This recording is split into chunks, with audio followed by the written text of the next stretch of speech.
Welcome back to the NattyShedLife Podcast. It is the penultimate episode of the season, and this week's episode is all about the OGs, that is John, Gran and Caroline, the founding directors of Gillies Mackay. They don't need an introduction. Here's their story. Take us back right to the start. Mm-hmm. Where did it all start for John, Gran and Caroline? Like before Gillies Mackay. Before Gillies Mackay. Yeah. Fuck. Okay, so we're talking 1989 was the established year of Gillies Mackay. So around about then, what we've got is Dad and Caroline. So my dad, John Mackay, Caroline, my stepmom, Granny Caroline. They have 4 children and 1 on the way between them. And Dad and his friend Grant, who had just recently returned from Canada, have a plan to make money. And this is a landscaping business. So they've both got hard graft capability. Dad is a horticulturist. That's what he degreed in. And they have the knowledge of what it is that they need to do in order to be able to carry out this work. So they start their company and they call it A9 Landscapes, because the A9 is where they spend a lot of their fucking time. And that made sense. So at that very early stage, it's funny because one of our suppliers that we have right now to this day, Direct Line Timber, who take care of our radiata and our redwood. Roddy retired, I think it was last year. And he came out to see me and Dad say his sort of final cheerio. And he was reminiscing about A9 Landscapes, because even back then, Dad and Grant were getting their timber from Roddy. So it's funny to see like a lifelong connection still to this day. And it's important, like it's something that me and Gordon have definitely learned from Dad in terms of relationships with your suppliers, to maintain those and look after them well. And they will also look after you in return, as we found out in COVID. And when there was no wood, for some reason, Gillies Mackay were still able to get some wood. And that was down to the close connections that we have with Direct Line Timber. So incredibly grateful for that. So they're starting this A9 Landscapes, and they've got Gordon in tow. He's carrying the 3x2 slabs, hours on end, days on end, getting these jobs done. And it's very much a sort of like grassroots enterprise, 2 men clubbing together to try and make something work. And throughout that time, what was happening was people were asking them about sheds. And it was very prominent that the sheds that were on the market were not very much up to much. And so at that time, Grant and his brother Ronnie started trying to make sheds. And this is Ronnie from Cairnmore Winery. So they're both businesses established around about the same time. So Grant and Ron tackle that, try and take that on. I'm talking about a year maybe. And, they're still, like Dad and Grant are still doing the landscaping thing as well. So there's a few different ideas flying about in this sort of like eco hub of entrepreneurialism on the farm. And it come to a point where the winery was really starting to make something, and, Ronnie needed to decide what he was doing. And there is a lot of confusion as to whether or not who was the one that started the sheds. And at the time it was Natty Sheds, and that's where I've acquired the name from in terms of Natty Shed Girl and the Natty Shed Life. I very much pay homage to the grassroots of the company as it is today. And yeah, so you can argue between Grant and Ron for as much as you like about that, but I did say to Ronnie that I'd pay him £1,000 for the name once I became a millionaire. So he's got a long way. And so Dad and Grant took to the sheds and started taking that part of it seriously, and that's the thing that they started concentrating on. And that was it when they were really deciding, right, this is a proper business now and we need to get our shit together. And that's where Granny Caroline comes in. So behind every great man there is an even greater woman. And this is Caroline's legacy as much as it is Dad and Grant's. They three set this business up to what it is and what we still believe in today. And they did it with nothing. Absolutely fuck all. Started with absolutely nothing, a promise to pay. And they got their wood delivery from Bellensign with a promise from the guy that worked there that they would be able to pay him by the end of the month, and they gave him a blank cheque to put in his drawer. And that's how it started. And ever since then, those packs of wood turned into more packs of wood, more sheds, more customers, and they soon started to get a reputation for themselves in terms of making not only a decent shed, but for a decent price as well. You know, they weren't asking for much back in the day. They were looking at how to build it properly with the materials that were on offer. And then it wasn't until they got their sort of feet firmly on the ground that they started to innovate to a better quality, to a better specification and what have you. So it was a natural process of making more complex builds and, building differently and upgrading tools and workspace. This is all happening out of the old pigsties on the farm. The farm that we stay on right now used to be livestock as well. So back in the day, that's what it was. But then they went straight over just to to grain only. And so the pigsty barns were given to Dad and Grant to use as their workshop space. And that's where that's what I remember as a child, as and as a teenager working in the company, was working out of the pigsties before we got our big brand new workshop. So that is the beginning. That is the start. There's Dad and Grant and Gordon and Granny Caroline at the helm. Yeah. How does it make you feel now thinking about Gillies Mackay being born? Yeah. I mean, the nostalgia is good because obviously I've known it all my life. I've always felt connected to it. I don't really think I understood the power of it or the pride I should have had when I was younger. I wonder, I don't know. It was never a place of shame, but it was just never a place of importance, I don't think. I didn't understand that we were different or that we were special in some way, that we had this family business. It's funny to think now how how proud and so grateful I am for the business that we have today versus being a kid in it when I was younger. And yeah, it's funny to think, I wonder how I would have felt if I'd known differently back then. But back then, what I knew was this is just the sheds, and that's where we come, and this is where Dad and Caroline work, and this is what goes on here. It was part of your life, Grew up, just absolutely grew up in it. Yeah. How has John and Gran ever shared how they felt at that time? I don't know. I think you'll get a sense of determination from Dad and a sense of wanting to see if this will work from Grant. Grant's very much an inventor, so he loves to try things out and see if it works. And I think the both of them having that gumption to just, give it a shot is a big deal. And I think, even now my dad's like that. He's encouraged by seeing how something might work as well. So it's he's a good champion of that type of mentality too. Just give it a try, see how far you can get. So the two of them, I think they have that confidence in themselves and in each other.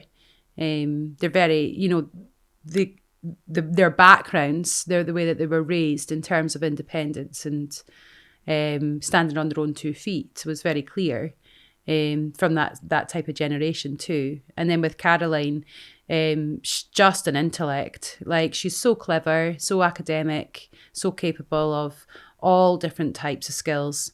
I have no idea how many qualifications my mum's got now. Like, she's mad for it. All the different languages that she does, all the different things that she's licensed for, yoga, celebrancy. Like, it's just like she's a prolific writer, a poet. She's been an editor for the Courier, for the DC Thompsons. Like, just the most insane things, like, of a career that Caroline's had since and before. So she can turn her hand to all of that. Fantastic at detail and bookkeeping, and just knowing what you have to do, like learning about it. Like, how do you run a business? What do you need to be registered for? How do you need to do it? Where do you file to? What records you need to keep. What does profit mean? What does retail mean? What is everything to do with how you're going to actually function and make money? And then there's just the element of care that Caroline has, where it's everything to do with how people should be treated. And when you think about, we've just spoken about Dean and about the need to help. Caroline's got that in bucket loads, and so does Dad. And Grant. I think that's the three of them. They do definitely share that quality, is that they don't like to see people struggle, and they don't like to see people getting ripped off, and they want to help. And I think that's really where it stems from.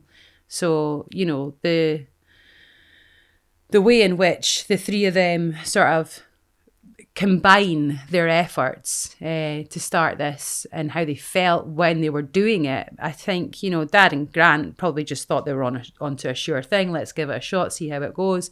Caroline was probably absolutely terrified that her entire livelihood was counting on this. She's got 5 kids to raise. But yeah, they did it. So, what do you think makes their relationship so powerful? Between the three of them? Yeah. Well, the three of them is hard, I'd say. Between Dad and Grant, we'll start with them. So with Dad and Grant, they complement each other, just like every other partnership in the business does. Dad has born skills in leadership. He's a powerful father figure, and he emulates that across the entire business. And he holds people to account, and he shows them who they are and what they're capable of very well, I'd say. His expectations are high, although he doesn't confuse them with his ideals, and he has a way of explaining and teaching people with incredible patience and kindness. There's a quality I remember, and I'm going to be a bit off-piste here, but I can't remember what the situation was, but we were all having to say a quality about one another. I think it was Carol's hen do, and Carol had me on for the person that she had to say about equality, and her description of what made me special was that I see that I believe in people, like to beyond what they can see for themselves. So like I elevate folk in a way where it's like they have no idea of their own power, but after a conversation or some guidance from me, then it's like, yeah, I can do this. Yeah, I will do this. And that's I absolutely definitely must get that from my dad. And I don't even know I'm doing it. But that's what Dad does for other people. He shows them that they've got it. So I think for that is a big deal. Like, people can rely on him to have his shit together, to know what to do, to have the right answers, to lead everybody through whatever it takes when you're building a business. And then Grant's just a fucking mastermind, isn't he? Absolute genius. The guy with the plan. The guy with the playbook, that's Grant. He sees it all, he visualizes it, he knows what it takes to make the structures the way that they have to be made in order for them to be the best fucking sheds in the world. And so their qualities together are perfect. Dad is also quite bullish, and he 100% believes that he's right.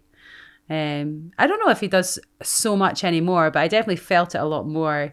And maybe that's just the pressure of having to make decisions all the time. And Grant is soft and patient. Patience is an absolute quality of Grant's that goes far beyond anybody that I know in my life. Like Grant's patience for anyone. But also at the same time, like coming away from their starting point, just in general, like with Grant, there's huge certainty in Grant's mind after he made up his mind. There's so many options that he can go for because he's so clever in terms of thinking what the outcomes could be. But once he's set on what the outcome should be, then he's very certain too. And I think the two of them respect each other because of that. They don't back down. And when they know something's right, they go for it. And I think the quality in terms of the mix from where Caroline leans into them is just to keep them a level of professionalism and understanding that they are accountable to other things. And it's not their way or the highway. And she was very good at protecting them and looking after them in terms of how a business should be run, regulations that they needed to follow, everything that they had to do right. She looked after all of that, as well as be the person that was the face of the company, selling to the customers, looking after the customers, doing all the communication, everything. So the three of them together, I remember it being a happy place. I do. I remember how Caroline created a community, a family amongst Dad and Grant and then their growing team, and how she kept everyone together. Have you got a core memory that kind of encapsulates like all of that in terms of it being a happy place? It's funny, as a child, not really, as I say, like I'm just like in it, I didn't know any different. So like, that's just the way it was. But I do have this one memory, and it was, when did the smoking ban come in? Was it 2003? Oh, no idea. I think it was 2003. Ross will fact check that for us. We're not fact checking. 2003, that's when the smoking ban came in. And I remember it specifically because I would have been about 15, 16, and Dad was coming back out of the pigsty part of the workshop through the small tiny door. He has to bend down because he's so tall. And he had obviously just had a puff of his rollie, and Caroline was trying to enforce the new smoking laws, and she clocked him coming out the door, and she's like, "Have you been smoking?" And he was like, "Nope," as a whole puff of smoke came out. And I remember Caroline just booting him up the bum. She's like, "John Mackay, I can't get the rest of them to do it if you're not doing it." And it was just like the funniest thing about like just Dad getting into trouble. She by mum, but in the workplace, and also it's still being fun, and just like a moment of just like Caroline's disdain for like trying to follow rules whilst dealing with these unruly men, and it's just it was funny. And that, I mean, like that for me is just like it just shows like how brand new we were. Like there was nothing to us. Like we were just like people trying to find our way and making a business for ourselves, and just literally starting with fuck all, to make it and to build it into something. And it all had to come from a direction or a vision or a belief or a want from Dad, Grant and Caroline. What do you know about the business growth in the first kind of 10 years of Gillies Mackay? Very little, I think. I know that they were employing people seasonally. Some of them family members. I remember Grant's brother Lindsay was in the business for quite some time. And like locals from the village, Gordon's pals, and that's really much how it was run. It was a sort of seasonal type of affair. Like we would be really busy like spring, summer, and we need extra hands, and it was just a case of like whoever had a skill set. But remembering, like, back in like the very early 90s, like it would be strange for you not to have some familiarity with trade. Like you would have some sort of skill set, like that would be normal. So like it was to a penny, like you know, that wouldn't be a problem to get skilled trade that at that point and just get somebody to put up a shed. And you know, the buildings at that point would have still been quite simplistic. I think maybe in the first 10 years you know, I do know that at the beginning there were summer houses made because they were made in a specific way, and we've seen them. Even just as early, like as late as last year, the Hayes in Inverkeeler, they had an old school Gillies Mackay mortise and tenon bay front. So like Grant was doing those complexities that early on. But as far as like standardizing, maybe after the first 10 years. And that would have come down to Caroline again. So just like how to go to market effectively, how to create price lists and brochures and things like that. And, you know, this is all based on, you know, little to no technology as well. So, you know, Caroline's on a typewriter, all the bookkeeping and the payroll's done in a ledger by hand. You know, I think even when I started learning, like when I was like 16, 17, like it was still all in a book. You know, everything was paid by check, you know, like back in the day. Just that's really how it was run. But I think, you know, I don't remember like financial success of the company, if that's what you mean, like in the first 10 years. Like I don't think like our lives changed as children, as a family.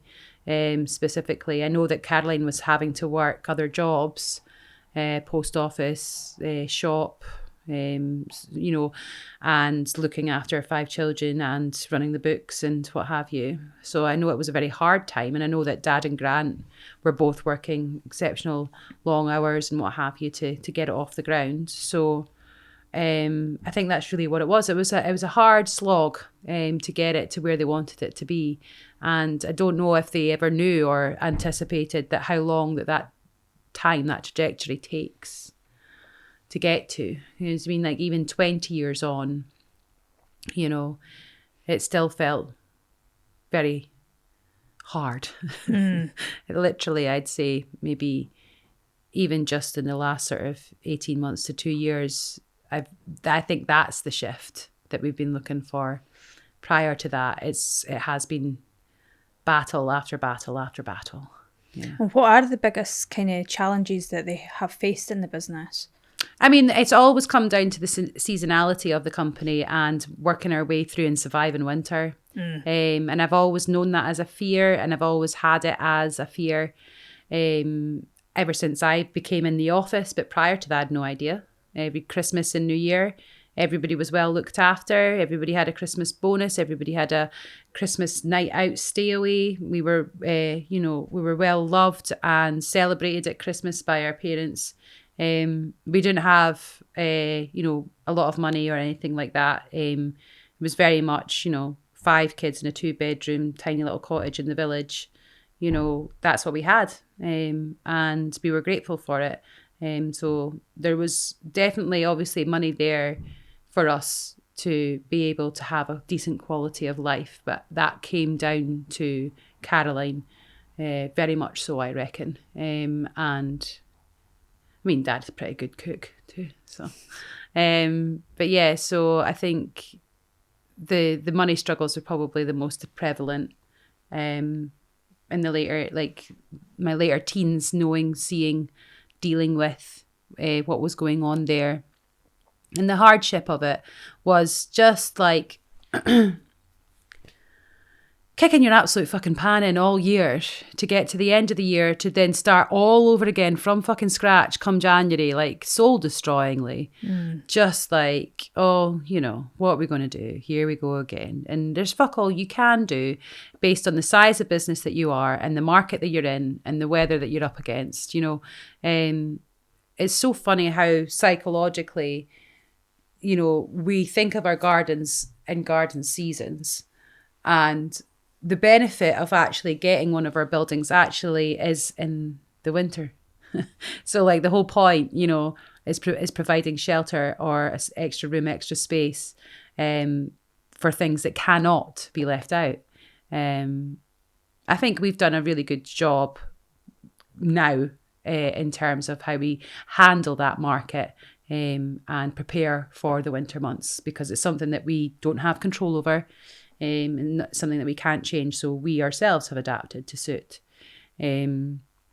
But yeah, I do think like when you're looking at credit crunch, you're looking at recessions, you're looking at economic downturns, all the rest of it, 9 times out of 10, it doesn't really affect us because we win both ways. So the business starts in the recession, and then their first like proper experience of it again would have been 2008 credit crunch. But in those times, what you've got is our client base being people that buy when they're getting a new house and they need a new shed, or people that can't buy a new house because the market's too volatile, and so they need to stay where they are and they need extra room, so they get a new shed. So it kind of works both ways.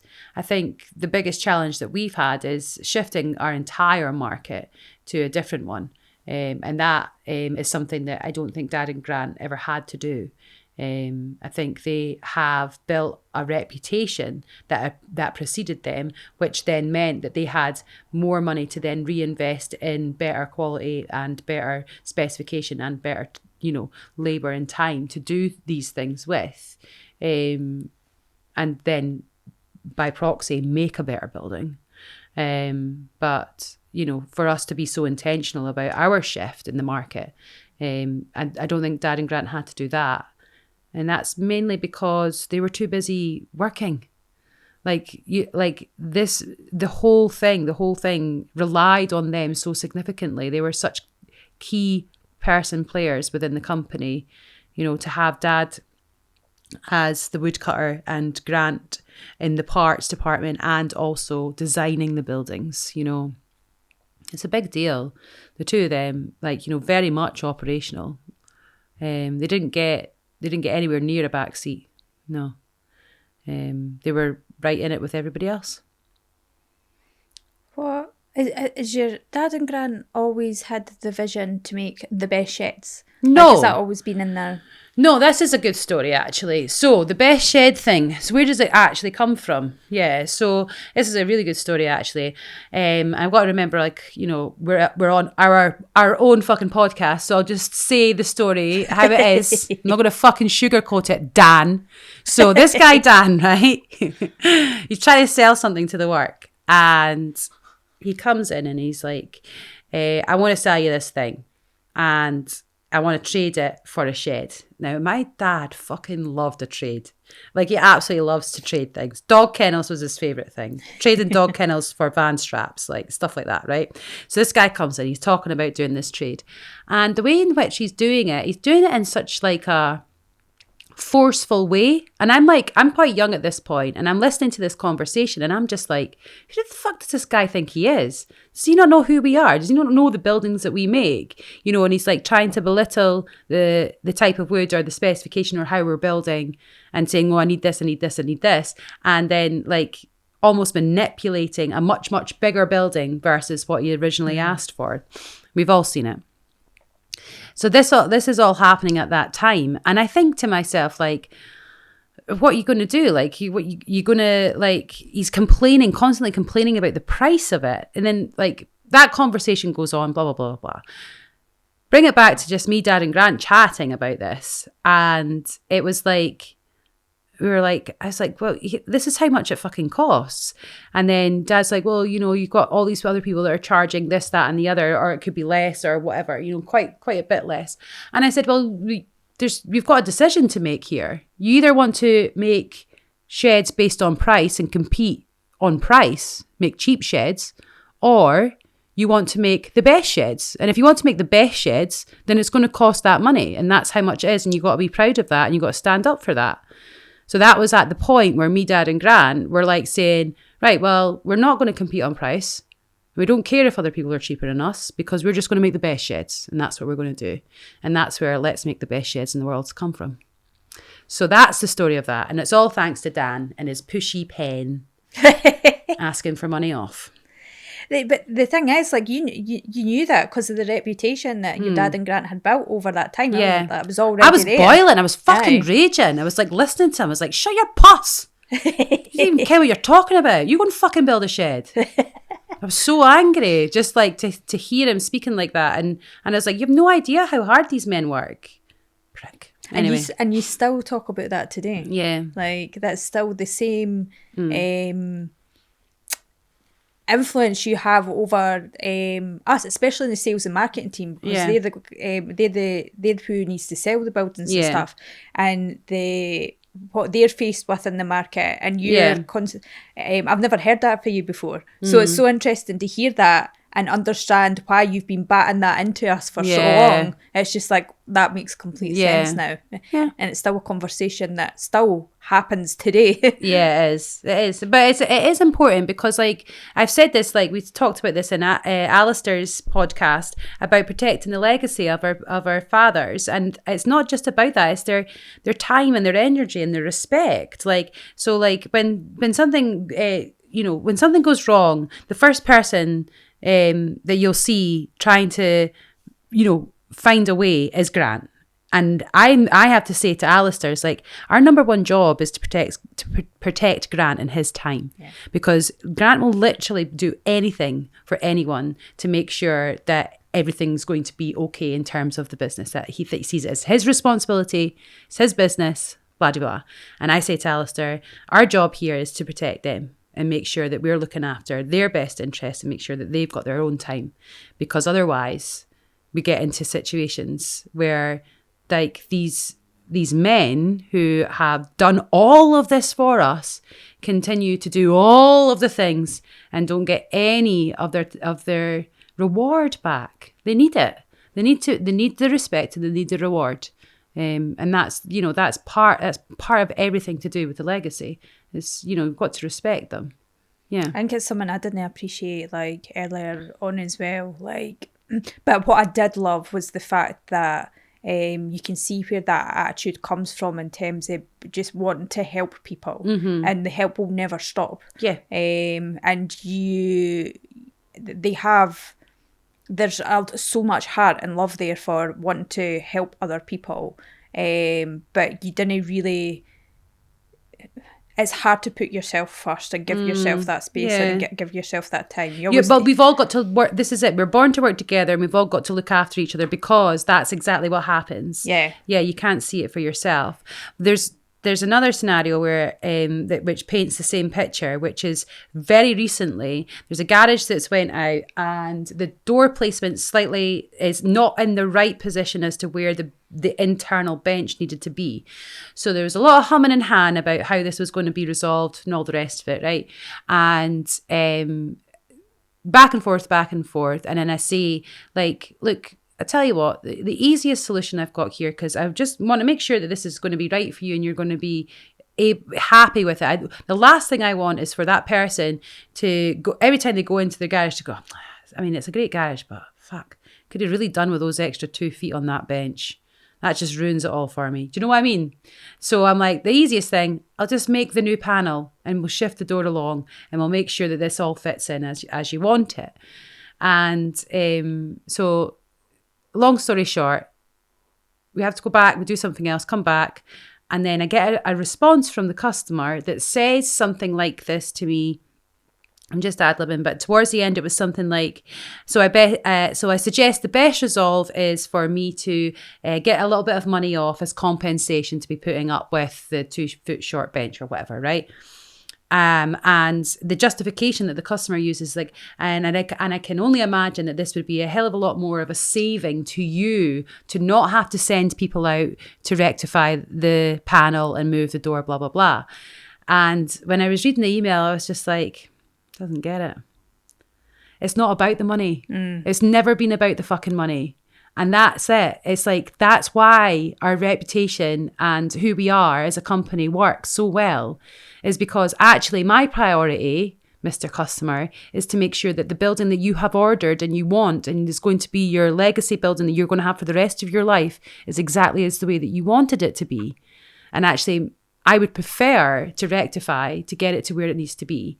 And if it's only about knocking a couple of £100 off because you've got, an inconvenience of an extra 2 feet, then if that's happy for you to do, then that's happy for you to do. But ultimately, it's not anything to do with me sending somebody out and making them do the work, because I'd rather do that and you be happy than not, And I think it's just about doing the right thing, is it? And that all comes from Dad and Grant.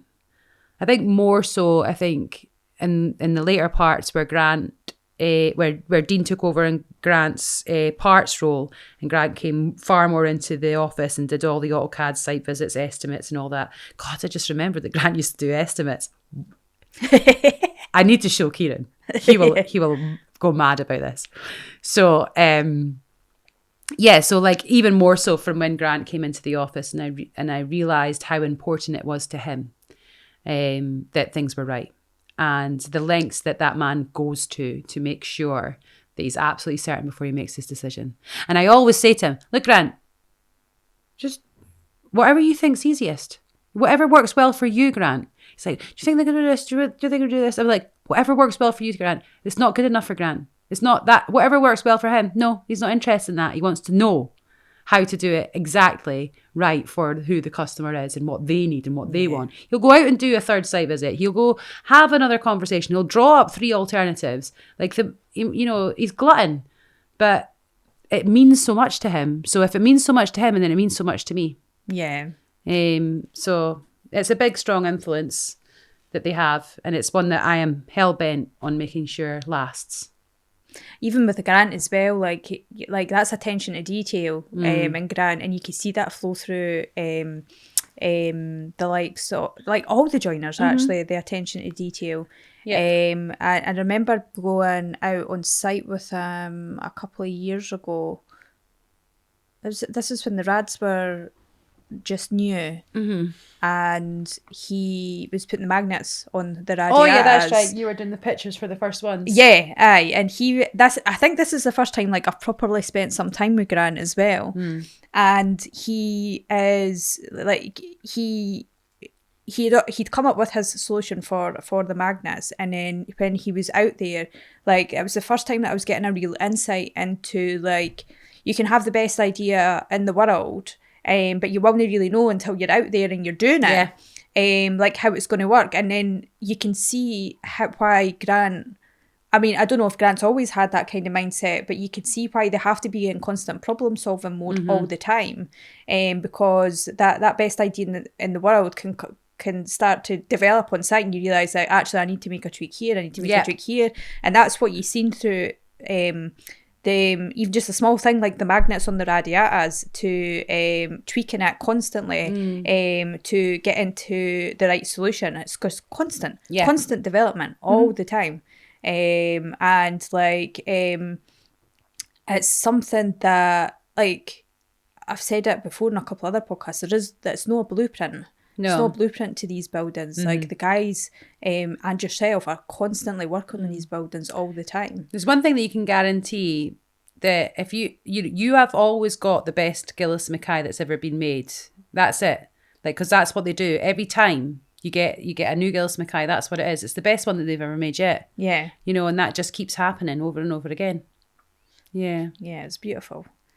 We've touched a little bit there, like on like how Grant specifically shapes the culture. Like, we can go a little bit more into that in terms of like, what have you seen in terms of what your dad and Grant have done to shape the culture within Gillies Mackay?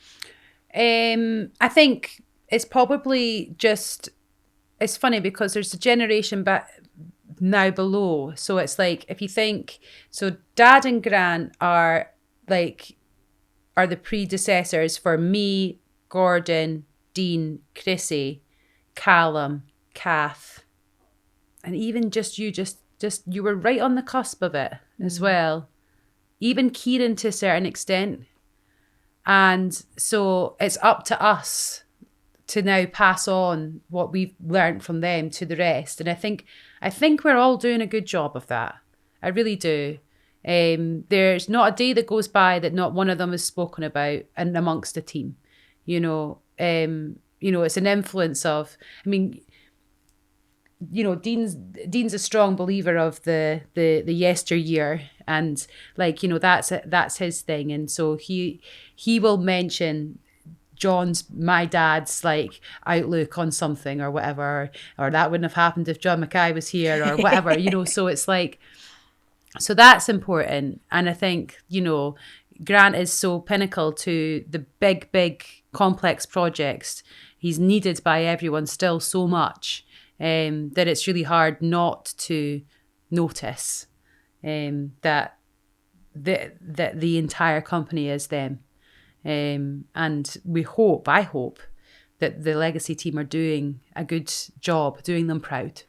And I think if you were to ask them, that's that is something that they would say that they are proud. Yeah. I was going to ask you that, like, what do your dad and Grant like say about Gillies Mackay today? Well, it's funny, but I think like it's not funny. I don't know why I keep saying it's funny. Have you laughed yet? I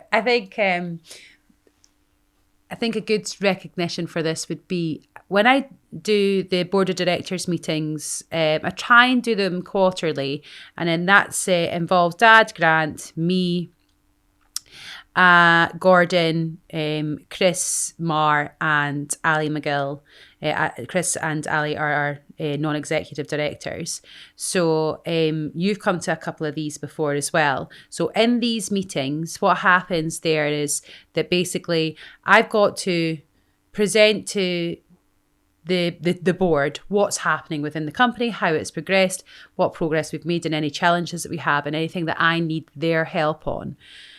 But what I tend to do is see it as a way where I've got to justify myself. And I think that comes from the fact that I am John Mackay's daughter. So I want appreciation and validation from him as a daughter. But also, like, I can't seem to get away from that.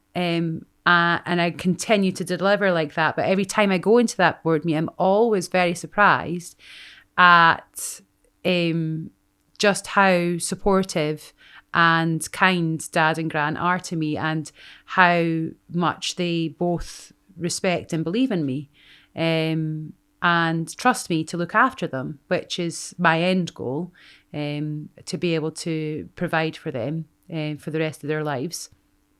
So that's always a nice feeling to come away with. I always feel a little bit nervous before doing them that I'm going to have to justify why I've made these decisions, and maybe they won't understand, and what if I've got to explain to them what content fucking marketing is for the 10th year running. And I'm just like, but I don't have to do any of that. There doesn't need to be any justification. They've got my back, they support me, and actually the whole time that they're there, they're just wondering how they can help me. So, I've got my own sort of issues health-wise with the impact of stress on my body and what it does for my autoimmune. So Grant is very aware of that, and he knows that I'm not well just now, and he continues every day to say, "Is it the stress?" And he's like, what are we doing about the stress? He's like, "Can I take some? Do you want to give me some? Will I take some? What will I do?" And it's always like anything that they could do to help. Well, that's what they want to do now. And it's not about me toeing the line or doing as I'm told or getting on with it. It's a case of I'm actually in charge of it, and they're not only happy for me to be in charge, but they're thankful to me, and they want to help me as best they can. And I'm very, I don't know, I've never really spoken about that like that before, but it's something that I've been recognising over the past, few board meetings that I've had, that I'm recognising, why am I feeling nervous about doing this? Because I shouldn't be nervous. These people are here, they want the company to do well, and they believe in the ideas that I've got. So, I do think that they're proud of me, and the team as a whole. And I think they are happy with the way in which they're portrayed, in terms of the founding directors, in terms of the legacy. I hope they are anyway. I think they are. Yeah. What's it been like for you watching them grow older in the business? I don't see it. Yeah, it's funny. Yeah, I don't really see them aging. It's not. It's. I suppose it's similar for Dean and Gordon. You know, you see these people every single day. You don't notice. I don't suppose. I'm glad that Dad managed to get off the saw when he did. Caroline always had this fear of him. You know, his last day on earth would be him dead on the saw. So I'm so glad that he got his time back. And now we're just working towards Grant getting his. And that, I think, once I've established Grant in what he's going to do next, that doesn't mean that the business relies on him, and that when he gives us help, we've asked for it, but it's all in a controlled manner, and it's because Grant is willing to give it. And it's not that we have to get it from him because we rely on it. Yeah. You know, I want him to be able to advise us on engineering, and for it to be something that he enjoys and gets to do on the sideline, but it's not counted upon. And that'll be my job done, I think. That's what I always said I was here to do, was to get Dad and Grant a nice retirement, get them into a happy place, and know that their business is sustainable, it's going to go on, and that it'll see the next generation. Yeah. So I'm nearly there. Well, you always talk about protecting the legacy. Like, what does that mean? Like, if somebody was watching future employee in Gillies Mackay, like, what does protecting the legacy mean? It's understanding the core values of the company and making sure that you yourself are representing them, and not just as lip service, but you actually fucking believe in it. You have to be the right fit in order for it to work, because we've had experiences of it not working when people aren't the right fit, and that you can. It's a feeling that you just know is there or it isn't, and it comes from a place of integrity, and that has a level of depth and commitment to the loyalty that's required to support your team, to look after one another and do it for the better good, knowing that you're working for the next generation, and you might never see what happens in terms of the vision, because you might not be here, you might be dead, but you're doing it enough because you believe in it enough to be able to pass it on to the people that are going to do it next. Yeah. That's what protecting the legacy is. Well, that's a nice way to end the penultimate episode. Yes. Done. John and Grant and Caroline. Yes. Big deal. The OGs. Yeah, the OGs. The original gangsters. That's it. Yeah. So who's left? What to talk about? Yeah. Me. Oh, and you. Just me and you. Just me and you. Hi. Yeah. Just us. Mm-hmm. The talent and the director. Yeah. And we've got a wee treat for you next week as well. That'll be bra. Surprise. Yeah, a little surprise. Stay tuned. Yeah. Actually, no, we've got a few surprises on the next episode. Yeah. It'll be fun. See what's coming, yeah. Celebration. So if you have enjoyed the journey, essentially, of Gillies Mackay and everybody that contributes to the company, subscribe. We're going to do so much more. Yeah. Like, we've got so much more stories to tell, so many dramas, controversies, and things to talk about in terms of like leadership and our experiences and that kind of thing. We'll be planning season 2, so if there's anything that you want to hear about specifically in terms of what you've heard in the previous episodes, pop us a comment underneath the videos, or email us. I've got it this time. Yes! Email us at hello! Go for it, just go. Hello at NattyShedLife.com. Brilliant. We'll see you next week.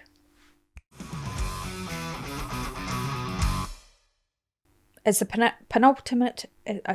Let's see if I can fucking get this out though. It's the Nah, I'm not gonna fucking try it. Penultimate. It's the penultimate episode of the season. You know when you start talking and then your brain just like, here's some more words for you to just try and bring into it. Let's get it there. That's fine. I'll do. This is why you have this job.